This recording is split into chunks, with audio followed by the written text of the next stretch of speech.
Now doesn't this look cool? Hello everyone, welcome to Evolving Magic. I'm Dan, and today we're going to be covering the classic two-handed fan, which is used for card selections, controls, and a myriad of different purposes that magicians have used over the years, aside from being a awesome flourish to be able to use for the general public. And it stood the test of time. It's just a wonderful thing, and I wanted to cover just some basic use cases as well as how to do it. So with that said, let's jump into it. Also, like and subscribe. So to begin, we can have the card, the cards can start from any position, but you do want a a new to just decently worn deck to be able to do this. If you use a very old crummy deck that doesn't spread well, you're going to have mixed results using the cards unless it's just right before they wear out, like the really well worn cards like these ones, my bicycles over here, though they may be really worn, as you can see right there, they can still fan pretty good, just like so.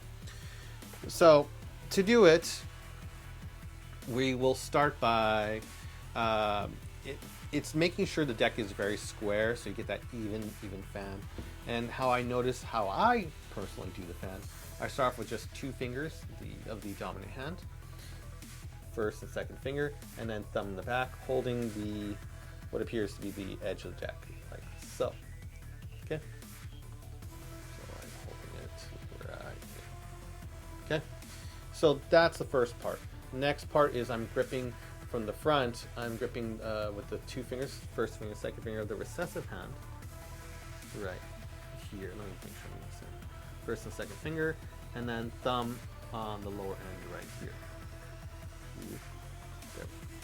It's right there, and then the other two fingers right here from the dominant hand. These are the recessive. Cool. So that's how I do the starting position. That's how I start usually. And then from here, as I get ready to do the sleight, I'm making sure everything's square. That's just for the very starting position. When I get ready to do the sleight, the first finger and second finger and thumb come hit the what is basically the head, in my case, for the first angel. Let me see if I can describe it. Just on the lower end right here of the card, and making sure, getting a good grip on it, and making sure the cards are more on the dominant hand, more towards the edge right here, so you can get maximum fan when you do the sleight. If we do it up here, we can only spread outward to a decent angle, so you want the full spread as we do this. So let me actually, so you can see a little bit better right there. Okay, so with it here and here, I got in the dominant grip. The other fingers can coalesce if need be, okay? Or a third finger can be if you want. Fingers readjust, and they are on the edges. Now on the edges, the dominant hand is first and second finger and thumb. They straighten out. And then from here, and it's hard to do in slow motion, but my fingers will now reposition from the thumb of the recessive hand on bottom, and the three fingers on top. And then what I will do is put pressure as I start to spread the cards. Now again, mind you, it's hard to do in slow motion, and it's easier with because these are both worn in. I have to put a little bit of pressure going forward to be able to spread the cards. So again, I'll try to do this as slow as I can. First, second finger. And what's going to happen is, the more pressure I put on it, the easier it looks. So thumb, first finger from the front right here. There we go. And then three fingers right here and thumb below. And then you're going to put pressure. So the fingers, after they got it right here and they're about to spread, the fingers let go, and it's just the thumb putting pressure and moving it. Okay? I know it doesn't look great now, but we had to keep it in a full motion. When we go forward, thumb pushes forward and out. Forward and out. Just keep that in mind. So I'm going to do it one last time in slow motion, then I'll do it a couple times in medium, and then fast normal motion. So gripped it, as I had mentioned, same grip, Then the fingers regrip right here when it's ready to do it. 3 fingers eventually, once they got it, the position, thumb is the one that pushes forward and gets it.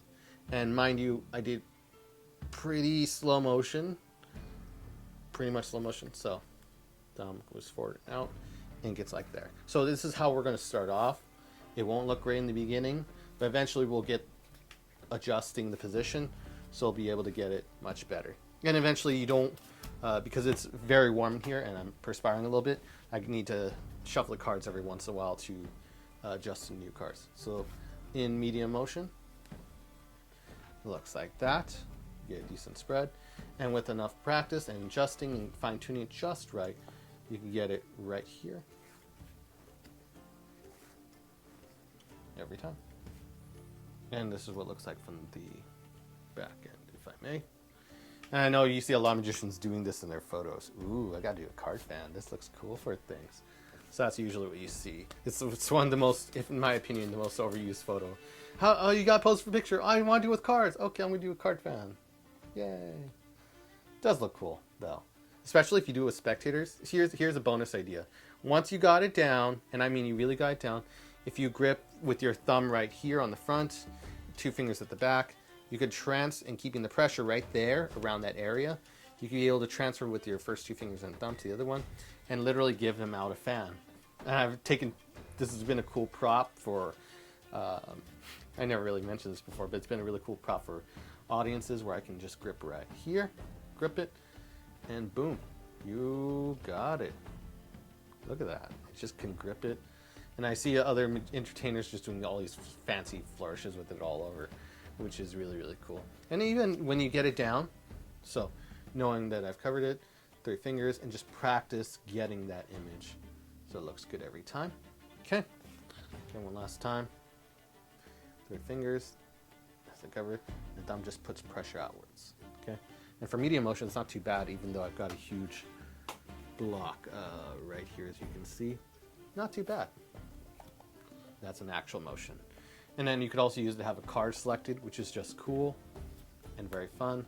And I should mention how to square up the pack. You can use, because you're like, but you never taught us how to close it. I'm like, okay, well, we'll cover it. This is best taught from below because the thumb from the back end just pretty much stays still for the most part until the end. So the fingers start moving like little feet and they start pulling it in. And then the thumb starts moving to square the cards right here.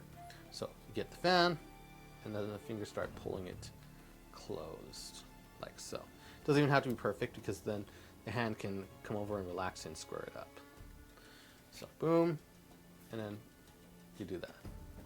And a little bit of relaxation can be added to it. So after you start pulling it in, you could let it relax, your hand just relax, and the cards will naturally come to square themselves, like so, which is a cool little tip. And knowing when to relax in card slides can make your work a lot easier. Boom, boom, boom. And that'd be how you get it. So, so when you do it, hey, pick a card and you can do a gag. Square it up. Oh, sorry, it just happened. Or you can do this. You can have a card fan and then use your fingers to push out the bottom card and say, oh, sorry, 2 cards came out. You can move 1 card out and say, here, take a card, any card you want. And it's a hilarious gag that sells really well for audiences. Totally free choice. I want to be fair, free choice, don't worry about it. Here, just take any card you like. And it's just a funny gag to do. And I know there's a myriad of, again, other purposes I'm not mentioning in here for controls and stuff of that nature. But it's just such a what a wonderful card flourish and way to select a card that it's in my main repertoire of what I use whenever I need to show off or I need to make a good impression. Okay, let's do a good way. Let's do this. You can even show like this. Oh, and one last one. This is my personal one I use a lot. I spread the cards. I do a fan towards myself so you can see all the cards right here. And I say, here, here's what we'll try to do. And this is how I usually start off my act. Here, take a card, take anyone you want, and I'll tell you what it is. And I turned it towards myself last second. The audience is laughing. The person selecting the card is so nervous they don't realize it until after the fact. And then they take the card, and then they look at themselves, and I go, ace of clubs.